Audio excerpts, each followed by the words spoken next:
Ashamarka fuune kabajamtoota fi daawwattoota GMN irraa oduu galgala kanaaf qindeeffannee simbiraan gahaa jalqabarratti immoo hangafootaan eegala. Manni murtii olaanaa federaalaa murtee boordii filannoo irratti ajaja akka tursiisu kenneeti jira. Guyyaa boruu Tigraay keessatti hiriirri murtii boordii filannoo mormuu gaggeeffamuus ibsameera. Misaa'ila pilaastikii Iraan daqiiqaa 7 keessatti Israa'eliin barbadeessuu danda'u oomishuunis gabaafameeti jira. Oduu biyya keessaa fi kan biyya alaatii waliin dabaaluudhaan kan isin waliin turtii taasisu ani Misraa Bayaanii amma jalqaba irratti immoo bal'ina oduutiin eegala. Manni murtii olaanaa federaalaa murtii boordii filannoo irratti ajaja akka tursiisu kenneera. Manni murtii olaanaa federaalaa wal abdee seera boordii filannoo biyyoolessaa fi gamtaa dimokiraataa Tigraay Simiraat gidduutti adeemsifamaa jiru irratti hanga murtiin kennutti murtii boordii irratti yeroof akka turu murteessuu ibseera. Falmiin kun kan dhiyaate paartii Simiraat kan bakka bu'an obbo Geetaachoo Raddaa jedhamu yoo ta'u immoo ragaa akka gurraandhala 19 bara 2013 dhiyaateen murtiin boordii akka addaan citu gaafatus ibsaniiru. Wantoota ijoo ajajaa mana murtii kennan keessaa immoo manni murtiin boordii filannoo bitootessa 16 bara 2018 naannoo filannoo naannolee Amaaraa fi Tigraay wal falmii qaban irratti kan hanga wal dhabdeen kun furmaata argatutti akka dhaabbatu ajajeera. Manni murtichaa falmii seera ammaa kaa'ee jiru kana murtiin kun hojiirra yoo oolee bu'aa kan hin qabne ta'uu waan argateef seera adeemsaa falmii siviilii keewwata 154 jalatti turtii barbaachisaa ta'ee fudhatameera. Boordiin filannoo Itoophiyaa koppii dhimmichaa fi deebii dhimmicharratti kenne hanga gurraandhala 25 bara 2018tti akka dhiyeessu ajaja kennameera. Manni murtichaa ajaja tursiisaa irratti mormii yookiin immoo yaada yoo qabaate guyyaa beellama irratti dhiyaachuuf waamicha akka kennu boordii filannoo ajajeeti jira. Deebii boordii filannoo fi murtii itti aanu mana murtii irraa akkuma arganne ni dhiyeessina. Guyyaa boruu irraa eegalee Tigraay keessatti hiriirri murtii boordii filannoo mormuu gaggeeffamuun himameera.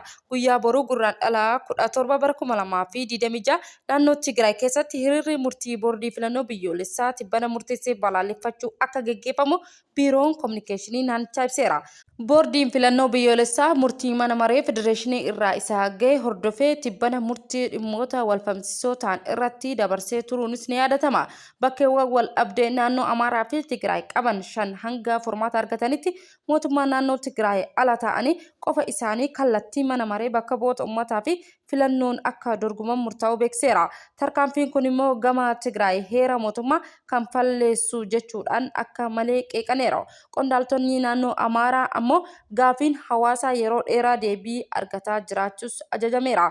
Manni murtii olaanaa federaalaa yeroof murtii boordii kana dhaabseeti jira. Haa ta'u malee hiriirri mormii boruu guutuu Tigraay keessatti gaggeeffamuuf akka jirus eerameera. Bulchiinsi yeroo isaa sababa hiriira kanaan immoo manneen barnootaa dabalatee waajjiraalee mootummaa fi dhuunfaa akka cufamanis beekseeti jira. Egaa hordoftaa fi daawwattoota keenya oduun biyya keessaa kana fakkaata. Amma oduu baargamaatti isin dabarsa.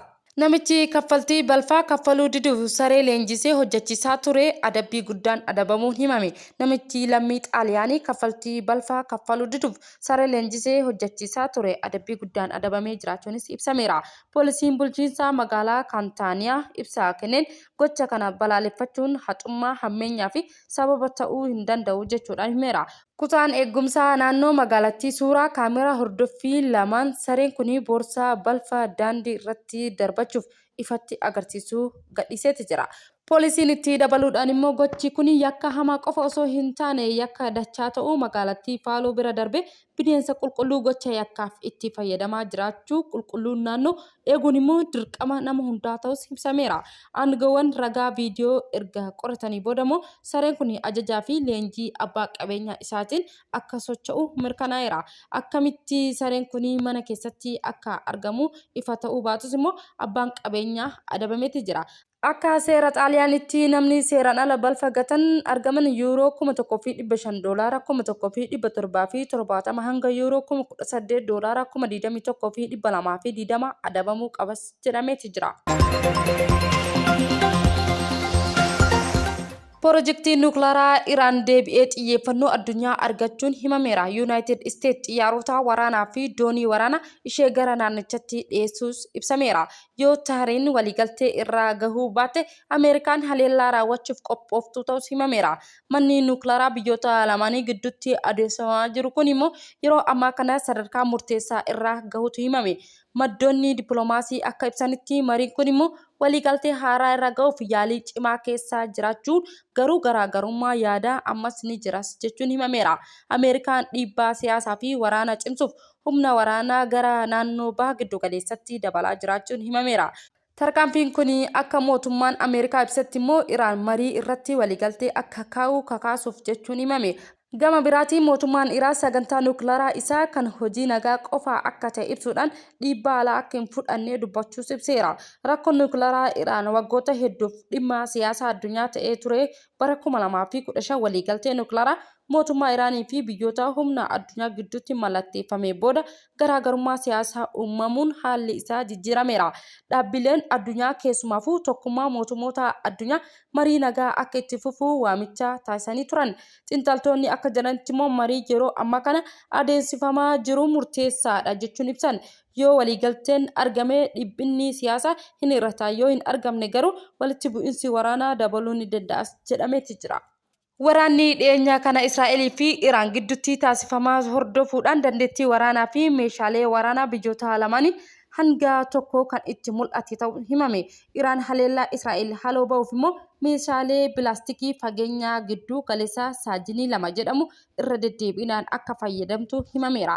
Haa ta'u malee Israa'el waraana ishee misaa'ila saajinii kana addaan kutu gargaarsa sirna ittisa ishee miidhaa irraan ga'u addaan hanga tokko ofirraa ittisuu danda'u ishee himte. Waraanni suuraa ammaa kun dhaabbatus meeshaalee kun humna Iraan keessatti hangam barbaachisaa akka ta'es himameera. Ibsee eegdota warraaqsa Iraan saajinii meeshaalee tarsiimoo Iraan ciccimoo fi sirrii ta'e keessaa tokko ta'uu fi bakka diinni ijoo ta'e barbaachisoo ta'us ni danda'a jechuun himan. Saajiniin misaa'ila pilaastikii fageenya giddu galeessaa hanga kiiloomeetira 2000 ga'uu danda'us himameera. Fageenya giddu galeessaa kana keessatti immoo misaa'illi kun yeroo Iraan irraa furgugeeffamu Israa'el kibba baha Awurooppaa fi kutaalee giddu galeessaa Eeshiyaa dabalatee guutummaa baha giddu galeessaa qabuu ni danda'a jedhameera. Magaalaa Iraan Nazaanii irraa yoo furgugeeffame ammoo daqiiqaa 7 qofa keessatti Israa'el Teel Aviivii ga'uu akka danda'us himameeti jira. Egaa hordoftoota fi daawwattoota GMN irraa oduun galgala kanaaf qindeeffannee kana fakkaata. Hanga ammaa waan nu hordoftaniif daawwattaniif galata guddaa qabdan isin jecha GMN subscribe, like, share gochuudhaan maatii keenya ta'a.